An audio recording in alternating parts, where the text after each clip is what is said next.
എല്ലാവർക്കും guide four കെമിസ്ട്രിയിലേക്ക് സ്വാഗതം. അപ്പോൾ ഇന്ന് നമ്മൾ കെമിസ്ട്രിയിലെ 4th ചാപ്റ്റർ ആയിട്ടുള്ള chemical bonding and molecular structure എന്ന് പറഞ്ഞ ചാപ്റ്ററിൻ്റെ പാർട്ട് 3 വീഡിയോ ആണ് കേട്ടോ ചെയ്യാൻ പോണേ. അപ്പോൾ നമ്മൾ പാർട്ട് 1ഉം 2ഉം വീഡിയോസ് ഓൾറെഡി അപ്ലോഡ് ചെയ്തിട്ടുണ്ടായിരുന്നു. അപ്പോൾ അതാരെങ്കിലും കാണാത്തുണ്ടെങ്കിൽ ആ ഐ ബട്ടൺ ഒന്ന് ക്ലിക്ക് ചെയ്യുക. അപ്പോൾ നിങ്ങൾക്ക് എൻ്റെ ആ വീഡിയോസിലേക്ക് പോകാൻ സാധിക്കും. അപ്പോൾ ഇന്ന് നമ്മൾ ഡിസ്കസ് ചെയ്യാൻ പോണത് പോളാർ കോവലന്റ് ബോണ്ട് എന്ന് പറഞ്ഞ ടോപ്പിക്കാണ്. അപ്പോൾ എന്താണ് ഈ ടോപ്പിക്ക് എന്ന് നമുക്ക് നോക്കാം. When a covalent bond is formed between two similar atoms, രണ്ട് സിമിലർ ആയിട്ടുള്ള ആറ്റംസിൻ്റെ ഇടയിലാണ് കോവലന്റ് ബോണ്ട് ഉണ്ടാവണമെങ്കിൽ the shared pair of electron are equally attracted by both the atoms. സ്വാഭാവികം അല്ലേ, നമുക്കറിയാം. അതായത് രണ്ട് സിമിലർ ആയിട്ടുള്ള ആറ്റത്തിൻ്റെ ഇടയിലാണ് കോവലന്റ് ബോണ്ട് ഉണ്ടാവണമെങ്കിൽ ഷെയർ ചെയ്യുന്ന ഇലക്ട്രോൺ പെയർസൊക്കെ രണ്ട് ആറ്റമും അട്രാക്ട് ചെയ്യും അല്ലേ, ഈക്വലി അട്രാക്റ്റഡ് ആണ് ബൈ ബോത്ത് ദി ആറ്റംസ്. രണ്ട് ആറ്റംസും ഈക്വലി ആ പെയർ ഓഫ് ഇലക്ട്രോൺസിനെ അട്രാക്ട് ചെയ്യും. Such a bond exhibit 100% covalent character. അത്തരത്തിലുള്ള ബോണ്ട് 100% കോവലന്റ് ക്യാരക്ടർ കാണിക്കും. And are known as non polar covalent bond. അങ്ങനത്തെ കോവലന്റ് ബോണ്ടിനെയാണ്, കോവലന്റ് ക്യാരക്ടർ കാണിക്കുന്ന ആൾക്കാരെയാണ് നോൺ പോളാർ കോവലന്റ് ബോണ്ട് എന്ന് വിളിക്കുക. For example H2, N2, F2, Cl2 ഇതൊക്കെ നമ്മൾ മുമ്പ് ഡിസ്കസ് ചെയ്തു അല്ലേ. അപ്പോൾ ഇതൊക്കെയാണ് എക്സാമ്പിൾസ് വരുന്നത്. But when a covalent bond is formed between two dissimilar atoms, that is atoms of different electronegativity, പക്ഷേ രണ്ട് ഡിസിമിലർ ആയിട്ടുള്ള ആറ്റംസിൻ്റെ ഇടയിലാണ് കോവലന്റ് ബോണ്ട് ഉണ്ടാവണമെങ്കിൽ, അതായത് ഡിഫറെൻറ്റ് ഇലക്ട്രോനെഗറ്റിവിറ്റി ഉള്ള ആറ്റംസിൻ്റെ ഇടയിലാണ് കോവലന്റ് ബോണ്ട് ഉണ്ടാവണമെങ്കിൽ the shared pair of electrons are shifted towards a more electronegative atom. Share ചെയ്യുന്ന ഇലക്ട്രോൺ പെയർ കൂടുതൽ ഇലക്ട്രോനെഗറ്റീവ് ആരാണോ അയാളിലേക്കാണ് ഷിഫ്റ്റ് ചെയ്യപ്പെടുക compare to the other atom. അതേ മറ്റേ ആറ്റത്തിനെ കമ്പയർ ചെയ്യുമ്പോൾ ഇലക്ട്രോനെഗറ്റീവ് കൂടുതൽ ആരാണോ ഇലക്ട്രോനെഗറ്റീവ് അയാളിലേക്കായിരിക്കും ആ ഇലക്ട്രോൺ പെയർ ഷിഫ്റ്റ് ആവുക. Thus, the more electronegative atom acquires a partial negative charge and the other acquires a partial positive charge. അപ്പോൾ അങ്ങനെ ഇലക്ട്രോനെഗറ്റിവിറ്റി ആർക്കാണോ കൂടുതൽ അവരിലേക്ക് ഇലക്ട്രോൺസ് അട്രാക്ട് ചെയ്യപ്പെടുന്ന കാരണം അയാൾക്കൊരു പാർഷ്യൽ നെഗറ്റീവ് ചാർജ് വരും, മറ്റാൾ ഇത് വാനിക്കാത്ത കാരണം അയാൾക്കൊരു പാർഷ്യൽ പോസിറ്റീവ് ചാർജ് വരും. Such a covalent bond is called polar covalent bond. അത്തരത്തിലുള്ള കോവലന്റ് ബോണ്ട്സിനെയാണ് പോളാർ കോവലന്റ് ബോണ്ട് എന്ന് വിളിക്കുക. And the molecules are called polar molecules. അത്തരത്തിലുള്ള മോളിക്യൂൾസിനെ പോളാർ മോളിക്യൂൾസ് എന്ന് വിളിക്കും. ഫോർ എക്സാമ്പിൾ HF ഫ്ലൂറിനാണ് ഏറ്റവും electronegative compare to that of hydrogen അല്ലേ. അപ്പോൾ അതിനാണ് ഇലക്ട്രോൺ പെയർസ് കൂടുതൽ അട്രാക്ട് ചെയ്യപ്പെടുക. അപ്പോൾ F∆-, ഇവിടെ H∆+. എങ്ങനെയാണ് സത്യം പറഞ്ഞാൽ പൊളാരിറ്റി നമ്മൾ ഡിനോട്ട് ചെയ്യുക. H2O-യും NH3 ഒക്കെ എൻ്റെ എക്സാമ്പിൾസ് ആണ്. ഇനി a covalent bond develops polarity as a result of the difference in electronegativity between two atoms. ഒരു കോവലന്റ് ബോണ്ടിന് പൊളാരിറ്റി എന്ന് പറഞ്ഞ ഒരു പ്രോപ്പർട്ടി വരാൻ കാരണം അവർ ആ രണ്ട് ആറ്റത്തിൻ്റെ ഇടയിലുള്ള ഇലക്ട്രോനെഗറ്റിവിറ്റിയിൽ വരുന്ന ഡിഫറൻസ് കാരണമാണ്. The covalent bond formed exhibit 50% covalent and 50% അയനിക്. അങ്ങനെ വരുന്ന കോവലന്റ് ബോണ്ടിന് 50% കോവലന്റ് ക്യാരക്ടറും 50% അയനിക് ക്യാരക്ടറാണ് കാണിക്കുക. When the difference in electronegativity is 1.7. ഇലക്ട്രോനെഗറ്റിവിറ്റിയുള്ള ഡിഫറൻസ് 1.7 ആണെങ്കിൽ 50% കോവലന്റ് ക്യാരക്ടറും 50% അയനിക് ക്യാരക്ടറായിരിക്കും കാണിക്കുക. കണ്ടീഷൻ ഉണ്ട് കേട്ടോ, ഇലക്ട്രോനെഗറ്റിവിറ്റീൻ്റെ ഡിഫറൻസ് 1.7 ആയിരിക്കണം. അങ്ങനെയാണെങ്കിൽ മാത്രമേ 50% കോവലൻറ്റും 50% അയനിക്കും കാണിക്കുള്ളൂ. If the difference in electronegativity is greater than 7, the bond formed exhibit more ionic character, and if different in electronegativity is less than 7, the bond formed exhibit more covalent character. അപ്പോൾ ഇലക്ട്രോനെഗറ്റിവിറ്റിയിൽ വരുന്ന difference 7-നേക്കാളും കൂടുതലാണെങ്കിൽ ഉണ്ടാവുന്ന bond ionic character ആയിരിക്കും കാണിക്കുക. പക്ഷേ 7-നേക്കാളും കുറവാണെങ്കിൽ covalent character ആയിരിക്കും കാണിക്കുക. ഇനി അടുത്തത് dipole moment. The extent of polarity in a molecule is expressed by the term dipole moment. പൊളാരിറ്റിയിൽ എത്ര കൊണ്ട് പൊളാരിറ്റി കാണിക്കേണ്ടതെന്ന് ഒരു മോളിക്യൂളിൽ നമുക്ക് അറിയണമെങ്കിൽ അത് ഡൈപോൾ മൊമെൻറ്റ് വഴിയാണ് നമ്മൾ മനസ്സിലാക്കുക. It is defined as a product of magnitude of charge and distance between the charges. Dipole momentനെ product of magnitude of charge and distance between charges എന്ന് പറഞ്ഞിട്ടാണ് ഡിഫൈൻ ചെയ്യുക. അതായത് സെപ്റ്റംബർ 2013 ചോദിച്ചതാണ്. It is the product of, അതായത് ചാർജിൻ്റെ മാഗ്നിറ്റ്യൂഡിനെയും ചാർജിൻ്റെ ഡിസ്റ്റൻസിനെയും വെച്ചിട്ട് multiply ചെയ്താലാണ് നമുക്ക് dipole moment കിട്ടുക. അതാണ് ഇവിടെ നൊട്ടേറ്റ് ചെയ്തത്. ഡൈപോൾ മൊമെൻറ്റ് നൊട്ടേഷനാണ് ഇത്. ഡൈപോൾ മൊമെൻറ്റ് സിമ്പിളാണ് ഈ മ്യൂ എന്ന് പറയുന്നത്, equal to magnitude of charge, അതിനാണ് ഇ എന്ന് പറഞ്ഞ് ഡിനോട്ട് ചെയ്തിട്ടാണ്. ഡിസ്റ്റൻസ് ബിറ്റ്വീൻ ദ ചാർജസ്, അതിനാണ് ഡി എന്ന് പറയുന്നത്. ഈ ഡീനെയും ഇനിയും കൂടി മൾട്ടിപ്ലൈ ചെയ്യുമ്പോഴാണ് നമുക്ക് ഡൈപോൾ മൊമെൻറ്റ് കിട്ടുക. It is expressed in the unit debye or D. ഇതിനെ എക്സ്പ്രസ് ചെയ്യുന്ന യൂണിറ്റാണ് ഡിബൈ അല്ലെങ്കിൽ ഡി എന്ന് പറയുന്നത്. 1D is equal to 1 × 10⁻18 ESU. ഒരു ഡിബൈ എന്ന് പറയുന്നത് 10⁻−18 ESU ആണ്. Okay, it is A vector quantity having both magnitude and direction. അതൊരു വെക്റ്റർ ക്വാണ്ടിറ്റിയാണ്, അതിന് മാഗ്നിറ്റ്യൂഡും ഉണ്ട് ഡയറക്ഷനും ഉണ്ട്. ഇനി അടുത്തത് dipole moment and molecular structure. Diatomic molecule. Two atoms are bonded by a single covalent bond. രണ്ട് ആറ്റത്തിനെ ഒരു ഒറ്റ കോവലൻ ബോണ്ടായിട്ട് അറ്റാച്ച് ചെയ്യുമ്പോഴാണ് ഡയറ്റോമിക് മോളിക്യൂൾ ആവുന്നത്. ഡൈപോൾ മൊമെൻ്റ് എന്ന് പറയുന്നത് പോളാർ കോവലൻ ബോണ്ടിൻ്റെ ഡൈപോൾ മൊമെൻറ്റിന് ഈക്വലാണ്. ഓക്കെ, അപ്പോൾ അത്തരത്തിലുള്ള മോളിക്യൂളിൻ്റെ ഡൈപോൾ മൊമെൻ്റ് എന്ന് പറയുന്നത് പോളാർ കോവലൻ ബോണ്ടിൻ്റെ ഡൈപോൾ മൊമെൻറ്റിന് ഈക്വലാണ്. ഇനി പോളി അറ്റോമിക് മോളിക്യൂളാണെന്ന് വിചാരിക്കും. എന്താണ് polyatomic molecule? More than 2 atoms ഉള്ളത് അല്ലേ. So the dipole moment of the molecule not only depends upon the individual dipole. അപ്പോൾ അങ്ങനെ പോളി അറ്റോമിക് ആയിട്ടുള്ള മോളിക്യൂളിൽ ആ മോളിക്യൂളിൻ്റെ ഡൈപോൾ മൊമെൻറ്റ് ഡിപ്പെൻഡ് ചെയ്യുക അതിൻ്റെ ഇൻഡിവിജ്വൽ ഡൈപോൾസിൽ മാത്രമല്ല, പക്ഷേ ആ മോളിക്യൂളിൻ്റെ ഷേപ്പിനെയും കൂടിയും ഡിപ്പെൻഡ് ചെയ്യും. അപ്പോൾ നമുക്ക് ഓരോ മോളിക്യൂൾസിൻ്റെയും ഡൈപോൾ മൊമെൻ്റ് ഒക്കെ എങ്ങനെയാണ് കമ്പയർ ചെയ്യാമെന്നൊക്കെ നോക്കാം. ഓക്കെ, അപ്പോൾ first carbon dioxide and H2O. Although carbon dioxide and H2O are triatomic and both contain electronegative oxygen atom, dipole moment of carbon dioxide is 0, but dipole moment of H2O is 1.84 dBi. അപ്പോൾ ഇങ്ങനത്തെ ഒരു question തന്നെയാണ് നമ്മളോട് ഇപ്പോൾ previous questions നോക്കുകയാണെങ്കിൽ അതിൽ നമ്മൾ മിക്കതും കാണുക ഇങ്ങനെ കമ്പാരിസൺ ആണ്. അതായത് കാർബൺ ഡൈ ഓക്സൈഡിന് ഇത്രയാണ് ഡൈപോൾ മൊമെൻറ്റ്, എന്തുകൊണ്ടാണ് വാട്ടറിന് ഇത്ര കൂടുതലായത്, അങ്ങനെയൊക്കെ പറഞ്ഞിട്ടാണ് ചോദിക്കാറ്. അപ്പോൾ അതിൻ്റെ പൊളാരിറ്റി, അതിൽ ഡൈപോൾ മൊമെൻറ്റിൽ വരുന്ന വ്യത്യാസം എന്തുകൊണ്ടാണെന്നൊക്കെ പറഞ്ഞിട്ട് എക്സ്പ്ലെയിൻ ചെയ്യാൻ പറയാറുണ്ട്. ഓക്കെ, അപ്പോൾ നമ്മൾ എങ്ങനെ എഴുതേണ്ടതെന്ന് വെച്ചാൽ ആദ്യം തന്നെ അവർ രണ്ടുപേരെയും കൂടിയിട്ട് അവരിലുള്ള കോമൺ ആയിട്ടുള്ള കാര്യങ്ങൾ, അതായത് തന്നിരിക്കുന്ന മോളിക്യൂൾസിനെ വെച്ചിട്ട് കമ്പയർ ചെയ്യുക. ഫസ്റ്റ് തന്നെ എഴുതേണ്ടത് എന്താണെന്ന് വെച്ചാൽ തന്നിരിക്കുന്ന മോളിക്യൂൾസിൽ ഏതിനാണ് ഡൈപോൾ മൊമെൻറ്റ് കൂടുതൽ, അല്ലെങ്കിൽ എത്രയാണ്, ഏതിനാണ് കുറവ്, അതെത്രയാണ് എന്നൊക്കെ പറഞ്ഞ് ഡിനോട്ട് ചെയ്യുക. അതിൽ എന്തൊക്കെ കോമൺ ഫാക്ടേഴ്സ് ഉണ്ടെന്നൊക്കെ പറഞ്ഞിട്ട് ഇത് അതാണ് ഫസ്റ്റ് പാരയിൽ എഴുതേണ്ടത്. പിന്നെ അതിൻ്റെ ഡയഗ്രാം വരയ്ക്കുക. എന്നിട്ട് ഓരോന്നിനായിട്ട് എക്സ്പ്ലെയിൻ ചെയ്യുക. ഇപ്പോൾ ഇവിടെയാണെങ്കിൽ കാർബൺ ഡൈ ഓക്സൈഡും വാട്ടറാണ്. ഇപ്പോൾ ഇതിൽ ഏതിനാണ് കൂടുതൽ ഡൈപോൾ മൊമെൻറ്റ്, എത്രയാണത് എന്നൊക്കെ പറഞ്ഞിട്ട് ആദ്യം എഴുതും. അത് കഴിഞ്ഞിട്ട് അതിൻ്റെ ഡയഗ്രാം വരയ്ക്കും. അത് കഴിഞ്ഞിട്ട് കാർബൺ ഡൈ ഓക്സൈഡ് ആണെങ്കിൽ കാർബൺ ഡൈ ഓക്സൈഡ് അത് ചെയ്ത്, അല്ലെങ്കിൽ വാട്ടർ വേണമെങ്കിൽ വാട്ടർ ചെയ്ത്, ഏതാണ് നിങ്ങളുടെ ചോയ്സ്. അപ്പോൾ ഏതിൻ്റെ വെച്ചാൽ അതിൻ്റെ ആദ്യം എഴുതുക, പിന്നീട് മറ്റേ മോളിക്യൂളിൻ്റെ എക്സ്പ്ലെയിൻ ചെയ്ത് എഴുതുക, എന്തുകൊണ്ടാണ് അങ്ങനെ ഡൈപോൾ മൊമെൻറ്റ്, അങ്ങനത്തെ ഒരു ഡൈപോൾ മൊമെൻറ്റ് അതിന് വന്നത് എന്നുള്ള രീതിയിൽ. ഓക്കെ, ഇതാണ് സ്ട്രക്ചർ. ഇങ്ങനെയാണ് ഒരു ആൻസർ എഴുതേണ്ടത് ഇത് ഇങ്ങനത്തെ ഒരു ക്വസ്റ്റ്യൻ ചോദിക്കുകയാണെങ്കിൽ. സോ ഇവിടെ നമുക്ക് നോക്കാം, കാർബൺ ഡൈ ഓക്സൈഡും വാട്ടറും ട്രൈഅറ്റോമിക് ആണ് അല്ലേ. 3 ആറ്റംസ് ഉള്ളത്, C പിന്നെ 2 O, അപ്പോൾ 3 ആറ്റംസ്. ഇവിടെ 2H+O, അപ്പോൾ 3 ആറ്റംസ്. അപ്പോൾ കാർബൺ ഡൈ ഓക്സൈഡ് ആയാലും വെള്ളമായാലും ട്രൈഅറ്റോമിക് ആണ്. And both contain electronegative oxygen atom. രണ്ടിലും കോമൺ ആയിട്ട് ഓക്സിജൻ ആറ്റം ഉണ്ട്, അതും ഇലക്ട്രോനെഗറ്റീവ് ആയിട്ടുള്ള ഓക്സിജൻ ആറ്റം ഉണ്ട്. അപ്പോൾ dipole moment of carbon dioxide 0 ആണ്. Dipole moment of water 1.84 dBi ആണ്. ഇതൊക്കെ എങ്ങനെ നമ്മൾക്ക് കിട്ടുന്നതെന്ന് വെച്ചാൽ ഓൾറെഡി കണ്ടുപിടിച്ചിട്ടുള്ള വാല്യൂസ് ആണ്. അപ്പോൾ ഇത് മനപ്പാടാക്കി പഠിക്കുക ഡൈപോൾ മൊമെൻറ്റിൻ്റെ വാല്യൂസ് കേട്ടോ. കാർബൺ ഡൈ ഓക്സൈഡിന് 0 and that of water is 1.84 dBi. Structure ഇതാണ്, സ്ട്രക്ചറും പഠിക്കുക. ഇനി കാർബൺ ഡൈ ഓക്സൈഡിൻ്റെ എക്സ്പ്ലനേഷൻ എന്താണെന്ന് നോക്കാം. Carbon dioxide is a linear molecule in which the 2 C double bond or bonds are arranged at an angle of 180 degree. Carbon dioxide എന്ന് പറയുന്നത് ഒരു ലീനിയർ മോളിക്യൂളാണ്. അതിൽ 2 C double bond or bonds ഉണ്ട്. അപ്പോൾ അവർ 180 ഡിഗ്രിയിലാണ് arrange ചെയ്തിരിക്കുന്നത്. Hence, the 2 C double bond O bond dipoles are acting in the opposite direction and are equal in magnitude. അവർ 2 ഡൈപോളുകളും opposite ഡയറക്ഷനിലാണ്. അതായത് തന്നിരിക്കുന്ന മോളിക്യൂളിൽ ഏത് എലമെൻറ്റിനാണ് ഇലക്ട്രോനെഗറ്റിവിറ്റി കൂടുതൽ അവിടേക്കാണ് ആരോ പോയിന്റ് ചെയ്യുക. അതാണ് നമ്മൾ മുമ്പൊക്കെ ഡിസ്കസ് ചെയ്തതിൽ പറഞ്ഞതാണ് അല്ലേ. അപ്പോൾ ഇലക്ട്രോനെഗറ്റിവിറ്റി കാർബണിലും ഓക്സിജനും കമ്പയർ ചെയ്ത് ഓക്സിജനാണ് കൂടുതൽ, അപ്പോൾ ഓക്സിജനിലേക്കാണ് പോയിന്റ് ചെയ്യണത്. ഓക്കെ, അപ്പോൾ ഇവിടെ നോക്കുമ്പോൾ ഈ സ്ട്രക്ചർ നോക്കുകയാണെങ്കിൽ നമുക്ക് എന്ത് മനസ്സിലാവും? ഈ ബോണ്ട് ഡൈപോൾസ് എന്ന് പറയുന്നത് ഈ ആരോ, അപ്പോൾ ബോണ്ട് ഡൈപോൾസ് ഓപ്പോസിറ്റ് ഡയറക്ഷനിലാണെന്ന് മനസ്സിലാവും. ഒന്ന് ഇങ്ങോട്ടാണെങ്കിൽ ഒന്ന് ഇങ്ങോട്ട്, പക്ഷേ അവരുടെ മാഗ്നിറ്റ്യൂഡ് എന്ന് പറയുന്നത് സെയിം ആണ്. So the cancel each other giving a net dipole moment of 0. അപ്പോൾ അവർ ഈക്വൽ ആണ്, ഓപ്പോസിറ്റ് ആണ്, അപ്പോൾ അവർ രണ്ടുപേരും ക്യാൻസലായിട്ട് ഡൈപോൾ മൊമെൻറ്റ് 0 ആയിട്ട് കിട്ടും. അങ്ങനെയാണ് കാർബൺ ഡൈ ഓക്സൈഡിൻ്റെ ഡൈപോൾ മൊമെൻറ്റ് 0 ആണെന്ന് നമ്മൾ മനസ്സിലാക്കണേ. ഇനി അടുത്തത് വാട്ടറിൻ്റെ എക്സ്പ്ലനേഷൻ.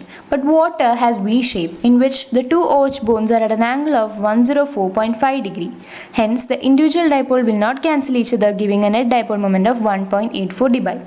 അപ്പോൾ വെള്ളത്തിൻ്റെ കേസ് എടുത്ത് നോക്കുകയാണെങ്കിൽ അതിൻ്റെ ഷേപ്പ് എന്ന് പറയുന്നത് V shape അല്ലെങ്കിൽ ബെൻഡ് എന്നൊക്കെ പറയുന്നതാണ്. അപ്പോൾ അതിൽ 2 OH bonds ഉണ്ട്. അവർ എത്ര ആംഗിളിലാണ് നിൽക്കുന്നത്? 104.5 ഡിഗ്രി എന്ന് പറയുന്ന ഒരു ആംഗിളിലാണ് നിൽക്കുന്നത്. അപ്പോൾ അവർ ക്യാൻസൽ ചെയ്യാൻ പറ്റില്ല, പക്ഷേ അവർ 1.84 dBi എന്ന് പറയുന്നത് നെറ്റ് ഡൈപോൾ മൊമെൻറ്റ് തരും. ഇനി അടുത്തത് NH3 and NF3. സെപ്റ്റംബർ 2012 ചോദിച്ചിട്ടുള്ളതാട്ടോ. ഇത് രണ്ടും വെച്ച് കമ്പയർ ചെയ്ത് എന്തുകൊണ്ടാണ് NH3ക്ക് NF3യെക്കാട്ടും കൂടുതൽ ഡൈപോൾ മൊമെൻറ്റ്, എന്തുകൊണ്ടാണ് അതിൻ്റെ polar character of NH3 is greater than that of NF3 എന്നൊക്കെ പറഞ്ഞിട്ട് ചോദിച്ചിട്ടുണ്ട്. So among NH3 and NF3, NH3 is found to be more polar with a dipole moment of 1.49 dBi. അപ്പോൾ NH3യിലും NF3യിലും വെച്ചിട്ട് NH3ക്കാണ് കൂടുതൽ പോളാർ ക്യാരക്ടർ. അതിൻ്റെ dipole moment എന്ന് പറയുന്നത് 1.49 dBi. But the dipole moment of NF3 is 0.25 dBi. അപ്പോൾ ഇതൊക്കെ കാണാണ്ട് പഠിക്കുക കേട്ടോ ഈ വാല്യൂസൊക്കെ. In both the cases the central atom is nitrogen and both are tetraatomic. അപ്പോൾ രണ്ട് കേസിലും NH3 ആയാലും NF3 ആയാലും രണ്ടിന് സെൻട്രൽ ആറ്റം ഏതാ നൈട്രജൻ. രണ്ടും ടെട്രാറ്റോമിക് ആണ്, 4 ആറ്റംസ് ഇല്ലേ. In both cases nitrogen contain lone pair of electrons. രണ്ട് കേസിലും lone pair of electrons nitrogen ഉണ്ട്. Due to this lone pair there is an orbital dipole acting in the upward direction. അപ്പോൾ ഈ lone pair കാരണം ഒരു orbital dipole മേലേക്കായിട്ട് act ചെയ്യും. കണ്ടു, അതാണ് ഇവിടെ കാണുന്നത്. ഇനി നമുക്ക് NH3യുടെ കാര്യം നോക്കാം. In NH3, since N is more electronegative, the orbital dipole due to the lone pair of electron is in the same direction as that of dipole moment. Hence, the net dipole moment becomes 1.49 dBi. NH3യുടെ case നോക്കുകയാണെങ്കിൽ nitrogen ആണ് കൂടുതൽ electronegative. So orbital dipole due to lone pair of ഇലക്ട്രോണും പിന്നെ bond ഡൈപോളും same ഡയറക്ഷനിലാണ്. അപ്പോൾ ഇത് രണ്ട് same ഡയറക്ഷനിലാണ്. ഒന്ന് ലോൺ പെയറിൻ്റെ അവിടേക്കാണ് നൈട്രജനിൽ നിന്ന് ലോൺ പെയറിൻ്റെ അവിടേക്കാണ് ഒരു ഡയറക്ഷൻ പോണ ഒരു ഓർബിറ്റൽ ഡൈപോൾ പോകുന്നത്. മറ്റേത് ഹൈഡ്രജനും നൈട്രജനിലും ഹൈഡ്രജൻ കൂടുതൽ ഇലക്ട്രോനെഗറ്റീവ് ആയ കാരണം മേലേക്കാണ് പോകുന്നത്. അപ്പോൾ രണ്ടും സെയിം ഡയറക്ഷനിലായ കാരണം അവർ നെറ്റ് ഡൈപോൾ മൊമെൻ്റ് എന്ന് പറയുന്നത് 1.49 dBi ആണ്. ഇനി അടുത്തത് NF3 നോക്കാം. In NF3, since fluorine is more electronegative, the resultant dipole moment of 3NF bond is in opposite direction. അപ്പോൾ ഫ്ലൂറിനെയും നൈട്രജനെയും കമ്പയർ ചെയ്തിട്ട് ഫ്ലൂറിനാണ് ഏറ്റവും കൂടുതൽ ഇലക്ട്രോനെഗറ്റീവ്. സോ ഫ്ലൂറിനിലേക്കാണ് പോയിന്റ് ചെയ്യുക. അപ്പോൾ എന്തുണ്ടാവും, ലോൺ പെയറിൻ്റെ അവിടേക്ക് പോയിന്റ് ചെയ്യുന്ന നൈട്രജൻ്റെ ആ ഒരു ഓർബിറ്റൽ ഡൈപോളും NF തമ്മിലുള്ള ഓർബിറ്റൽ ഡൈപോളും ഡിഫറെൻ്റ് ആയിരിക്കും. അതായത് ബോണ്ട് ഡൈപോളും ഡിഫറെൻ്റ് ആയിരിക്കും. അപ്പോൾ എന്ത് സംഭവിക്കും, hence the orbital dipole cancels. അപ്പോൾ അങ്ങനെ ഓർബിറ്റൽ ഡൈപോൾ ക്യാൻസൽ ആവും. എന്നിട്ട് hence the orbital dipole cancels the resultant dipole moment to certain extent giving a net dipole moment of 0.25 dBi. അപ്പോൾ അങ്ങനെ ഓർബിറ്റൽ ഡൈപോൾ റിസൾട്ടൻറ്റ് ഡൈപോൾ മൊമെൻറ്റിനെ cancel ചെയ്യും ഒരു certain extent വരെ. ഫുള്ളായിട്ട് ക്യാൻസൽ ചെയ്യാൻ പറ്റില്ല, സർട്ടൻ എക്സ്റ്റെൻറ്റ് വരെ ക്യാൻസൽ ചെയ്തിട്ട് അതിൻ്റെ നെറ്റ് ഡൈപോൾ മൊമെൻറ്റ് 0.25 dBi വരെ ആക്കും. ഇനി അടുത്തത് NH3 and BF3. Among NH3 and BF3, the dipole moment of NH3 is 1.49 dBi and that of BF3 is 0. NH3 BF3 നോക്കുമ്പോൾ ഡൈപോൾ മൊമെൻ്റ് ഓഫ് NH3 എന്ന് പറയുന്നത് 1.49 dBi ആണ് ആൻഡ് BF3ൻ്റെ 0 ആണ്. അപ്പോൾ വരയ്ക്കുക, ഡയഗ്രാംസ് വരയ്ക്കുക. In NH3, since nitrogen is more electronegative, the orbital dipole due to the lone pair of electrons is in the same direction as that of the bond dipole. മറ്റൊടുത്ത് പറഞ്ഞ same case തന്നെയാണ്. എല്ലാത്തിനും ഒരേ molecule ആണെങ്കിൽ same പാര തന്നെ എഴുതിയാൽ മതി. സ്റ്റാർട്ടിങ്ങിൽ രണ്ടിനെയും വെച്ച് കമ്പയർ ചെയ്യുക, അതിൽ ഏതിനാണ് കൂടുതൽ അങ്ങനെ പറഞ്ഞിട്ട് എഴുതുക. രണ്ടാമത്തെ പാരയിൽ ഏതെങ്കിലും ഒരു മോളിക്യൂളിനെ വെച്ചിട്ട് അതിൻ്റെ കാര്യങ്ങൾ എന്തുകൊണ്ടാണ് ഈ ഡൈപോൾ മൊമെൻറ്റ് വന്നതെന്നുള്ളൊരു എക്സ്പ്ലനേഷൻ. മൂന്നാമത്തെ പാരഗ്രാഫിൽ വേറൊരു മോളിക്യൂൾ തന്നിട്ടുണ്ടാവുമല്ലോ, അപ്പോൾ ആ മോളിക്യൂളിൻ്റെ എക്സ്പ്ലനേഷൻ. അപ്പോൾ ഇവിടെ NH3യിൽ നൈട്രജൻ കൂടുതൽ ഇലക്ട്രോനെഗറ്റീവ് ആയിട്ടുള്ള കാരണം orbital loan pair of electron ഉണ്ടാക്കുന്ന ഓർബിറ്റൽ ഡൈപോളും ബോണ്ട് ഡൈപോളും സെയിം ഡയറക്ഷനിലാവും. അപ്പോൾ നെറ്റ് ഡൈപോൾ മൊമെൻറ്റ് 1.49 dBi ആവും. BF3യിൽ നോക്കുകയാണെങ്കിൽ മോളിക്യൂളിനുണ്ടാവുക ട്രൈഗണൽ പ്ലാനാർ സ്ട്രക്ചറാണ്. അപ്പോൾ എന്തുണ്ടാവും, ഇൻഡിവിജ്വൽ ഡൈപോൾസ് തമ്മിൽ ക്യാൻസലേഷൻ ഉണ്ടാവും. അങ്ങനെയാണ് ഡൈപോൾ മൊമെൻറ്റ് 0 ആയിട്ട് മാറുന്നത്. BF3യുടെ മാത്രമായിട്ടും ചോദിച്ചിട്ടുണ്ട് കേട്ടോ, ഡൈപോൾ മൊമെൻറ്റ് എന്തുകൊണ്ടാണ് അങ്ങനെ വന്നതെന്നുള്ളത്. അത് സെപ്റ്റംബർ 2013 ചോദിച്ചിട്ടുള്ളതാണ്. അപ്പോൾ അങ്ങനെ ഒറ്റയ്ക്കും ചോദിക്കാം, അല്ലെങ്കിൽ കമ്പയർ ചെയ്ത് ചോദിക്കാം. ഒറ്റയ്ക്ക് ചോദിക്കുകയാണെങ്കിൽ ജസ്റ്റ് അതിൻ്റെ മാത്രം പറഞ്ഞാൽ മതി. കമ്പയർ ചെയ്ത് ചോദിക്കുകയാണെങ്കിൽ ഇത്രയും 3 പേര എഴുതണം വിത്ത് ഡയഗ്രാം. ഒറ്റയ്ക്ക് ചോദിക്കുകയാണെങ്കിലും ഡയഗ്രാം വരയ്ക്കണം കേട്ടോ. ഇനി അടുത്തത് formal charge. It may be assigned to certain atoms in Lewis structure of certain compound. Formal charge കൊടുക്കുക ലൂയിസ് സ്ട്രക്ചറിലുള്ള ചില കമ്പൗണ്ടിലെ ചില ആറ്റത്തിനാണ്. Formal charge in an atom in a polyatomic molecule or ion is determined using the following formula. Formal charge കണ്ടുപിടിക്കാനുള്ള മെത്തേഡാണ് ഈ ബോക്സിൽ റെഡ് കളർ ബോക്സിൽ ഇട്ടേണത്. Formal charge on an atom in Lewis structure is equal to total number of valence electron in the free atom minus total number of lone pair of electrons minus half of the total number of bonding electron. അതായത് free ആയിട്ടിരിക്കുന്ന ആറ്റംസിൽ ഏതൊക്കെ valence electrons ഉണ്ട് അതിൻ്റെ എണ്ണം minus lone pair of ഇലക്ട്രോൺസിൻ്റെ total എണ്ണം minus bonding ഇലക്ട്രോൺസിൻ്റെ എണ്ണത്തിൻ്റെ ടോട്ടലിൻ്റെ പകുതി. നമുക്ക് നോക്കാം, ഒരു എക്സാമ്പിൾ നോക്കാം, അപ്പോൾ കുറച്ചും കൂടി ക്ലിയർ ആവും. ഇവിടെ നമുക്ക് കിട്ടിയ എക്സാമ്പിൾ ഓസോൺ ആണ്, O3. Okay, so the formal charge on central oxygen atom. ഇവിടുത്തെ ഈ ഓക്സിജൻ ആറ്റത്തിൻ്റെ ഫോർമൽ ചാർജ് കണ്ടുപിടിക്കാനാണ് നമ്മൾ പോകുന്നത് കേട്ടോ. അപ്പോൾ നമ്മൾ പറഞ്ഞ ഫോർമുല അനുസരിച്ച് valence electron minus lone pair electron minus bond പെയറിൻ്റെ ബൈ 2 അല്ലേ. ഇതാണ് ഷോർട്ടാക്കി എഴുതുമ്പോൾ ഇങ്ങനെ എഴുതാം കേട്ടോ. അപ്പോൾ ഈക്വൽ ടു വാലൻസ് ഇലക്ട്രോൺ ഈ ആറ്റത്തിൻ്റെ അല്ലേ നമ്മൾ കണ്ടുപിടിക്കുന്നത്, ഈ ഓക്സിജൻ ആറ്റത്തിൻ്റെയാണ് നമ്മൾ കണ്ടുപിടിക്കുന്നത്. അപ്പോൾ വാലൻസ് ഇലക്ട്രോൺ എത്ര എന്നാ ഇതിൽ നോക്കേണ്ട ആവശ്യമില്ല, നമുക്കറിയാം അല്ലേ. വാലൻസ് ഇലക്ട്രോൺ എത്രയാ 6 minus lone pair of electrons എത്രയാ 2. കണ്ടു, 2 ലോൺ പെയർ ബാക്കി ഇരിക്കില്ലേ, അപ്പോൾ 2. ഇനി ബോണ്ട് പെയർ എത്രയാ, ബോണ്ട് പെയർ എന്ന് പറയുന്നത് ബോണ്ട് ചെയ്യണത് എത്ര എണ്ണാണ് 1 2 3 4 5 6 അല്ലേ ബൈ 2. അപ്പോൾ പറയുമ്പോൾ എത്രയാണ് 3. അപ്പോൾ അങ്ങനെ നമ്മൾ കാൽക്കുലേറ്റ് ചെയ്ത് വന്നാൽ നമുക്ക് 1 എന്ന ആൻസർ കിട്ടും. ഇനി formal charge on end oxygen atom connected by a double bond, അതായത് ഈ ഓക്സിജൻ ആറ്റത്തിൻ്റെ കാര്യമാണ് നമ്മളിപ്പോൾ പറയുന്നത് കേട്ടോ. അപ്പോൾ വാലൻസ് ഇലക്ട്രോൺ എത്രയാണ് 6 മൈനസ് അതിൻ്റെ ലോൺ പെയർ ഓഫ് ഇലക്ട്രോൺ എത്രയാണ് 4 1 2 3 4 അങ്ങനെ 4 ആണ് അതിൻ്റെ ലോൺ പെയർ ഓഫ് ഇലക്ട്രോൺസ്. ഇനി minus bond pair of electrons എത്രയാണ് 1 2 3 4 അല്ലേ. ഇതായിട്ട് കണക്റ്റഡ് ആവുന്നത് ഈ ഓക്സിജൻ ആയിട്ടാണ്. ഇവിടെ 2 ബോണ്ട് ഉണ്ട്, അപ്പോൾ 4 ഇലക്ട്രോൺസ് ആണ് ഉള്ളത്, അപ്പോൾ 4 ബൈ 2. അപ്പോൾ അങ്ങനെ വരുമ്പോൾ നമുക്ക് 0 ആണ് അവിടെ ഫോർമൽ ചാർജ് കിട്ടുക. ഇനി ഈ ഓക്സിജൻ ആറ്റം നോക്കാം. Formal charge on the end oxygen atom connected by a single bond നോക്കാം. 6 വാലൻസ് ഇലക്ട്രോൺ, അത് നമുക്ക് വേറെ കാൽക്കുലേഷൻ വേണ്ട. മൈനസ് വാലൻസ് ഇലക്ട്രോൺസ് ഇവിടെ എത്ര ഉണ്ട് 6 തന്നെ ഉണ്ട് അല്ലേ. So -6 minus half of bond pair of electrons എത്രയാണ്, ഇവിടെ ഒരു ബോണ്ട് ഉള്ളൂ, അപ്പോൾ 2 ഇലക്ട്രോൺസ്, സോ ഹാഫ് ഇൻറ്റു 2 അപ്പോൾ 1 തന്നെ. അപ്പോൾ 6 - 6 - 1 എന്ന് പറയുമ്പോൾ -1 ആണ് ആൻസർ വരിക. Just as the covalent bonds have partial ionic character, ionic bonds also have partial covalent character. അപ്പോൾ കോവലന്റ് ബോൺസിന് പാർഷ്യൽ അയണിക് ക്യാരക്ടർ ഉള്ള പോലെ അയണിക് ബോൺസിനും ഉണ്ട് partial covalent character. Partial covalent character of an ionic bond is given by Fajans rule. അപ്പോൾ ionic ബോണ്ടിൻ്റെ partial covalent character തരുന്നത് ഫെജാൻസ് റൂൾ വഴിയാണ്. നോക്കാം എങ്ങനെയാണെന്ന്. പോളറൈസേഷൻ ഓഫ് ആനയോൺ, ആദ്യം നമുക്ക് അതെന്താണെന്ന് നോക്കാം. When A cation approaches N anion, ഒരു കാറ്റയോൺ അതായത് പോസിറ്റീവ് ആയിട്ടുള്ള ഒരാൾ നെഗറ്റീവ് ആയിട്ടുള്ള ഒരാൾ അപ്രോച്ച് ചെയ്യുമ്പോൾ the electron cloud of anion is attracted towards the cation. അപ്പോൾ ആ ഇലക്ട്രോൺ ക്ലൗഡ് ആനയോണിൻ്റെ ആ ഇലക്ട്രോൺ ക്ലൗഡ് പോസിറ്റീവ് സൈഡിലേക്ക് അട്രാക്ട് ചെയ്യപ്പെടും, അതായത് കാറ്റയോൺ ആയിട്ട് അട്രാക്ട് ചെയ്യപ്പെടും. അപ്പോൾ ആനയോൺ എന്ത് സംഭവിക്കും, അത് നശിക്കും അല്ലേ, ആനയോൺ ഗെറ്റ് ഡിസ്റ്റോർട്ട്. അതാണ് പോളറൈസേഷൻ എന്ന് പറഞ്ഞ പ്രോസസ്സ്. ഇനി അടുത്തത് covalent character of an ionic bond increases with increase in polarisation.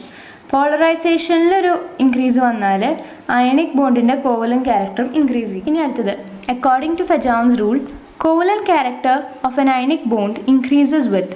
ഫെജാൻസ് rule പ്രകാരം covalent character of an ionic bond എന്ത് കണ്ടീഷനിലാണ് ഇൻക്രീസ് ആവുക, ഫസ്റ്റത്തെ സ്മോൾ സൈസ് ഓഫ് കാറ്റയോൺ, കാറ്റയോണിൻ്റെ സൈസ് ചെറുതാണെങ്കിൽ, പിന്നെ ലാർജ് സൈസ് ഓഫ് ആനയോൺ, ആനയോണിൻ്റെ സൈസ് വലുതാണെങ്കിൽ, large charge on both cation and anion, ആനയോണും കാറ്റയോണുമുള്ള ചാർജിൻ്റെ വലിപ്പം കൂടുതലാണെങ്കിൽ.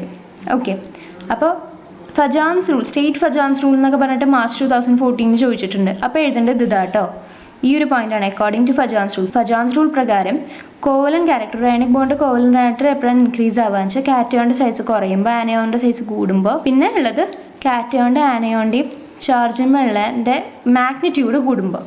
ഓക്കെ, ഇനി അടുത്തത് valence bond theory for the formation of covalent bond. Covalent bond ഉണ്ടാക്കാൻ വേണ്ടിയിട്ടുള്ള VBT തിയറി എന്താ നോക്കാം. Modern theories of covalent bond formation is based on quantum mechanical principle. ഇപ്പോഴത്തെ കോവലന്റ് ബോണ്ടിൻ്റെ ബേസ് ചെയ്തിട്ടുള്ള തിയറീസ് എല്ലാം ക്വാണ്ടം മെക്കാനിക്കൽ പ്രിൻസിപ്പിൾ ബേസ് ചെയ്തിട്ടാണ്. അപ്പോൾ 2 ഇമ്പോർട്ടൻറ്റ് തിയറികളാണ് വാലൻസ് ബോണ്ട് തിയറിയും മോളിക്കുലർ ഓർബിറ്റൽ തിയറിയും. ആദ്യം നമുക്ക് വാലൻസ് ബോണ്ട് തിയറി എന്താണെന്ന് നോക്കാം. This theory was proposed by Heitler and London and developed by Pauling. അപ്പോൾ ഈ തിയറി പ്രപ്പോസ് ചെയ്തത് ഹിറ്റ്ലറും ലണ്ടനാണ്, പക്ഷേ ഡെവലപ്പ് ചെയ്തത് പോളിംഗ് ആണ്. So the main postulates are, ഫസ്റ്റത്തെ the covalent bond is formed by overlapping of half-filled orbitals belonging to the valence shell of interacting atoms. അതായത് covalent bond എങ്ങനെയാണ് ഉണ്ടാക്കുന്നതെന്ന് വെച്ചാൽ ആറ്റംസ് തമ്മിൽ ഇൻട്രാക്ട് ചെയ്യില്ലേ, ആ ഇൻട്രാക്ട് ചെയ്യുന്ന ആറ്റത്തിൻ്റെ വാലൻസ് ഷെല്ലുണ്ട്, അവരിൽ ഹാഫ് ഫിൽഡ് ആയിട്ടുള്ള ഓർബിറ്റൽസ് ഉണ്ടാവില്ലേ, ആ ഹാഫ് ഫിൽഡ് ഓർബിറ്റൽസ് ഓവർലാപ്പ് ചെയ്തുണ്ടാവുന്നതാണ് കോവലന്റ് ബോണ്ട്. അതായത് ഇൻട്രാക്ട് ചെയ്യുന്ന ആറ്റത്തിൻ്റെ വാലൻസ് ഷെല്ലിലുണ്ടാവുന്ന ഹാഫ് ഫിൽഡ് ഓർബിറ്റൽസിൽ ഓവർലാപ്പ് ചെയ്തിട്ട് ഉണ്ടാവുന്നതാണ് ഈ കോവലന്റ് ബോണ്ട്. രണ്ടാമത്തെ പോയിന്റ്, these half filled orbitals contain electrons of opposite spin. അപ്പോൾ ഈ ഹാഫ് ഫിൽഡ് ഓർബിറ്റൽസിൽ ഓപ്പോസിറ്റ് സ്പിന്നുള്ള ഇലക്ട്രോൺസ് ഉണ്ട്. As a result of overlapping and by pairing of electron energy is released and the molecule attain stability. അപ്പോൾ ഈ overlapping കാരണം pairing, ഇലക്ട്രോണിൻ്റെ pairing നടക്കും, അതുവഴി എനർജി റിലീസ് ആവും, അപ്പോൾ മോളിക്യൂൾസിന് സ്റ്റേബിലിറ്റി കിട്ടും. ഓക്കെ, ഇനി നമുക്ക് നാലാമത്തെ പോയിന്റ് നോക്കാം. The strength of the bond depends upon the extent of overlapping. ബോണ്ടിൻ്റെ സ്ട്രെങ്ത്ത് മനസ്സിലാക്കുന്നത് ഓവർലാപ്പിംഗ് എത്രത്തോളം ഉണ്ട് അതിനെ ബേസ് ചെയ്തിട്ടാണ് ബോണ്ടിൻ്റെ സ്ട്രെങ്ത്ത് നമ്മൾ മനസ്സിലാക്കുക. ഓവർലാപ്പിംഗ് കൂടിയാൽ അത്രയ്ക്കും സ്ട്രോങ് ആകും ബോണ്ട്. ഇനി ആറാമത്തെ point, valency of an element is equal to the number of half filled orbitals present. ഒരു എലമെൻറ്റിൻ്റെ വാലൻസി എന്ന് പറയുന്നത് എത്ര number of half filled orbitals ഉണ്ട് അതിനെ ബേസ് ചെയ്തിട്ടിരിക്കും. ഓക്കെ, അപ്പോൾ നമുക്കിനി ഈ പോസ്റ്റ്ലേറ്റ്സ് ഓർത്ത് വയ്ക്കാനുള്ളൊരു ഏക വഴി എന്ന് പറഞ്ഞാൽ ചില കീവേഡ്സ് ആണ്. ഫസ്റ്റത്തേൽ ഫോംഡ് ബൈ, രണ്ടാമത്തേൽ contain, as a result of. ഇത് പിന്നെ നമുക്ക് കോമൺ ആയിട്ടുള്ളൊരു കാര്യമാണ്, പ്രോപ്പർട്ടീസ് ആണ്. അപ്പോൾ അത് അങ്ങനെ തന്നെ ഓർത്ത് വയ്ക്കുക. അപ്പോൾ ഫസ്റ്റ് ഞാനൊരു എളുപ്പ വഴി പറഞ്ഞുതരാം. അതായത് പോസ്റ്റ്ലേറ്റ്സ് പഠിക്കാൻ വേണ്ടി ആദ്യം തന്നെ എങ്ങനെയാണ് കോവലന്റ് ബോണ്ട് ഉണ്ടാവണമെന്ന് പഠിക്കാം. അത് ഓർത്ത് വയ്ക്കുക. ആദ്യം തന്നെ നമ്മൾ പറയുന്നത് ഫോർമേഷനാണ്. രണ്ടാമത് പറയുന്നത് അതിൽ എന്താണ് ഉള്ളത്, ആ ഹാഫ് ഫിൽഡ് ഓർബിറ്റിൽ എന്താണ് ഉള്ളത്. മൂന്നാമത്തത് അതുമൂലം എന്തുണ്ടാവും, ആ ഓവർലാപ്പിങ്ങും പെയറിംഗ് ഓഫ് ഇലക്ട്രോൺസ് ഒക്കെ കാരണം എന്തുണ്ടാവും. പിന്നെ പറയുന്നത് അതിൻ്റെ പ്രോപ്പർട്ടീസ് ആണ്. അതായത് ബോണ്ടിൻ്റെ സ്ട്രെങ്ത്തിനെ ഡിപ്പെൻഡ് ചെയ്യുന്നത് അതിൻ്റെ ഓവർലാപ്പിംഗ് ആണ്. അതായത് ഓവർലാപ്പിംഗ് കൂടിയ ബോണ്ട് അത്രയും സ്ട്രോങ് ആവും. പിന്നെ നമ്മൾ പറയുന്നത് ഒരു എലമെൻറ്റിൻ്റെ വാലൻസി എന്ന് പറയുന്നത് എത്ര number of half filled orbitals ഉണ്ട് അതിനെ ബേസ് ചെയ്തിട്ടിരിക്കും. ഇനി അടുത്തത് potential curve four the formation of hydrogen molecule based on Inter nuclear distance of hydrogen atom. August 2014 ചോദിച്ചതാട്ടോ. അപ്പോൾ ഈ ഡയഗ്രാം വളരെ ഇമ്പോർട്ടൻ്റ് ആണ്. Draw the diagram for the potential curve four the formation അങ്ങനെ പറഞ്ഞിട്ട് ആ ഹെഡിങ് ഫുള്ള് ചോദിക്കും. അപ്പോൾ ഈ ഡയഗ്രാം വരച്ചു കൊടുക്കുക. അത് നമ്മുടെ ടെക്സ്റ്റിലും ഉണ്ട്. ടെക്സ്റ്റിലും ഒരു എക്സ്പ്ലനേഷൻ ഉണ്ട്, അത് ഞാൻ പറഞ്ഞു തരാം. അതിന് മുമ്പ് ഞാൻ എൻ്റെ നോട്ടിൽ ഉണ്ടായിരുന്ന എക്സ്പ്ലനേഷൻ പറഞ്ഞുതരാം. അപ്പോൾ ഏതാണ് നിങ്ങൾക്ക് എളുപ്പം തോന്നുന്നത് വെച്ചാൽ അത് എക്സാമിന് എഴുതാം. ഞാൻ പറയുക കൂടുതലും ടെക്സ്റ്റിലായിരിക്കും നിങ്ങൾക്ക് എളുപ്പം തോന്നുക. സോ ടെക്സ്റ്റിൽ എഴുതിക്കോളൂ, കുഴപ്പമില്ല. ഇത് എഴുതിയാലും തെറ്റില്ല, ഇതും കറക്റ്റാണ്. According to modern concept, formation of bond between the atoms takes place only if it is accompanied by decreasing in energy. Modern concept പ്രകാരം ഒരു ബോണ്ട് ഉണ്ടാവണമെങ്കിൽ, ആറ്റംസ് തമ്മിൽ ഒരു ബോണ്ട് ഉണ്ടാവണമെങ്കിൽ എനർജി ഡിക്രീസ് ആവണം. എനർജി കുറയുമ്പോൾ നമ്മൾ പറഞ്ഞ പോലെ ആറ്റംസ് കൂടി കമ്പൈൻ ചെയ്തിട്ട് മോളിക്യൂൾ ഉണ്ടാവുമ്പോൾ എനർജി റിലീസ് ആവുമെന്ന് പറഞ്ഞില്ലേ. അപ്പോൾ എനർജി അവിടെ ഡിക്രീസ് ആകുമ്പോഴാണ് ഒരു സംഭവം, ഒരു ബോണ്ട് ഫോം ചെയ്യണേ അല്ലേ. അതാണ് ഇവിടെ പറയുന്നത്. അപ്പോൾ ഒരു എനർജി കുറഞ്ഞാൽ മാത്രമേ formation of bond between atoms എന്ന് നമുക്ക് പറയാൻ പറ്റുള്ളൂ. അതാണ് മോഡേൺ കൺസെപ്റ്റ് പ്രകാരം ഇവിടെ ഡിസ്കസ് ചെയ്യുന്നത്. In the formation of H2 molecule from gaseous hydrogen atoms 435.8 kilojoule of energy is released. Gaseous hydrogen ആറ്റത്തിൽ നിന്ന് H2 മോളിക്യൂൾ ഉണ്ടാവുമ്പോൾ എന്ത് സംഭവിക്കുന്നു, ഇത്ര എമൗണ്ട് ഓഫ് എനർജി റിലീസ് ആവുന്നു. That is H2 molecule has less energy than hydrogen atoms and hence it is stable. അപ്പോൾ H2 മോളിക്യൂളിന് hydrogen ആറ്റത്തിനെക്കാട്ടും less എനർജിയാണുള്ളത്, അതുകൊണ്ട് സ്റ്റേബിളാണ്. നമ്മൾ പറഞ്ഞു അല്ലേ, stability is inversely proportional to energy എന്നൊക്കെ പറഞ്ഞിട്ട് നമ്മൾ മുമ്പത്തെ വീഡിയോസിൽ പറഞ്ഞിട്ടുണ്ടായിരുന്നു. അപ്പോൾ അതാരെങ്കിലും കാണാത്തുണ്ടെങ്കിൽ ആ വീഡിയോസ് കാണുക, കാരണം അത് ഭയങ്കര ഇമ്പോർട്ടൻ്റ് ആണ്. അത് കണ്ടാൽ മാത്രമേ നിങ്ങൾക്ക് ഇത് എന്താണെന്ന് മനസ്സിലാവുള്ളൂ. ഇനി അടുത്തത്, let us consider the two hydrogen atoms HA and HB with their corresponding electron EA and EB approaching each other. അതായത് രണ്ട് ഹൈഡ്രജൻ ആറ്റം HAയും HBയും അതിൻ്റെ കറസ്പോണ്ടിങ് ഇലക്ട്രോൺസ് ആണ് EAയും EBയും. അവർ രണ്ടുപേരും അപ്രോച്ച് ചെയ്തുകൊണ്ടിരിക്കുകയാണ്, രണ്ട് സൈഡിലേക്കും ഒരു അട്രാക്ഷൻ പോലെ. അതായത് HA ഇങ്ങനെ വരുന്നു, HB ഇവിടുന്ന് വരുന്നു. അപ്പോൾ അപ്രോച്ച് ചെയ്തുകൊണ്ടിരിക്കുകയാണ് ടുവേർഡ്സ് ഈച്ച് അതർ. ഓക്കെ, അവരുടെ ഇലക്ട്രോൺസ് ആണ് EAയും EBയും, HAൻ്റെ EA, HBൻ്റെ EB. When the two atoms come closer, new attractive and repulsive force begin to operate.